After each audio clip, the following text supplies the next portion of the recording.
অনেকদিন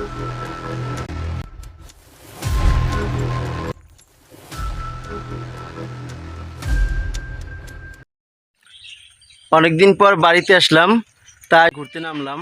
আর আমাদের গ্রামে কি কি আছে এই ভিডিওর মধ্যে দেখতে থাকবেন, সবাই সাথে থাকুন। বর্তমানে বৃষ্টির সময়, আর এই বৃষ্টির সময় গ্রামগঞ্জে কাদা থাকবে না তা কি হয়? খুঁজতে খুঁজতে ঘরে পেলাম একজোড়া সুজুতা জোড়া পায়ে দিয়ে আমি হাঁটতেছি, আর ভিডিওর মাধ্যমে দেখাবো আমাদের গ্রামে কি কি আছে। বাসা থেকে বের হলেই পেয়ে যাই সুন্দর এক নিরিবিলি মনোরম পরিবেশ, যেখানে বসিয়া দেখতে পাই সন্ধ্যাবেলার সূর্যাস্ত।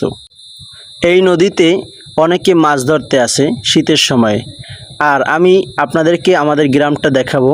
এবং আমার শৈশব এই গ্রামেই কেটেছে, এই গ্রামে অনেক আমার স্মৃতি রয়ে গেছে, এবং আমি বেশিরভাগ সময় দূরে থাকি। তো আমার গ্রামে একটি ছোট্ট দোকান আছে, আমার দাদুর দোকান।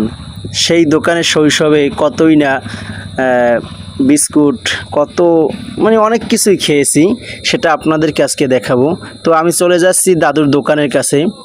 তো অনেক দিন পর আসলাম গ্রামে, এবার দাদুর দোকানে আমি চললাম, দাদুকে সালাম দিলাম, আসসালামু আলাইকুম। এবং দাদু সালামের উত্তর নিলেন এবং দাদুর খোঁজ খবর নিলাম। যখন ছোটোবেলায় স্কুলে যেতাম, তখন আমি এই আমাদের নদীর পাশ দিয়ে রাস্তা বয়ে চলেছে, সেই রাস্তার পার ধরে ধরে স্কুলে যেতাম।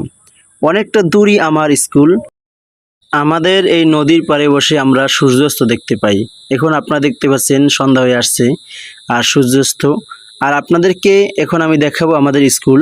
প্রায় স্কুলের কাছাকাছি এসে পড়ছি। দেখতে পাচ্ছেন আমাদের স্কুলের এখানে বাজার রয়েছে, বড় বাজার। প্রতি শনিবার এখানে বাজার মিলে, এবং আমাদের চাকামের সবাই এখানে বাজার করতে আসেন। এখন দেখাবো আপনাদেরকে আমাদের বেতমোর স্কুল। আর এখানে দেখতে পাচ্ছেন মসজিদ নির্মাণাধীন কাজ চলতেছেন, এবং এই পাশে রয়েছে সরকারি প্রাথমিক বিদ্যালয়, যেখানে আমাদের শৈশব কেটেছে। এবং পাশেই রয়েছে হলদে রঙের হাই স্কুল, পাশেরটা রয়েছে কালীদেশ না কি কয়, আর এই রয়েছে আমাদের ইউনিয়ন পরিষদ। এই মিলিয়ে আমাদের গ্রামের সৌন্দর্য। আপনাদের কাছে ভিডিওটি কেমন লাগলো অবশ্যই কমেন্ট করে জানাবেন, এবং কমেন্ট করতে কেউ ভুলবেন না, সবাই কমেন্ট করে যাবেন। ধন্যবাদ এতক্ষণ আমার সঙ্গে থাকার জন্য। ভিডিওটি ভালো লাগলে লাইক, কমেন্ট, শেয়ার এবং পেজে ফলো করে দিবেন, এবং চ্যানেল থেকে দেখে থাকলে সাবস্ক্রাইব করুন।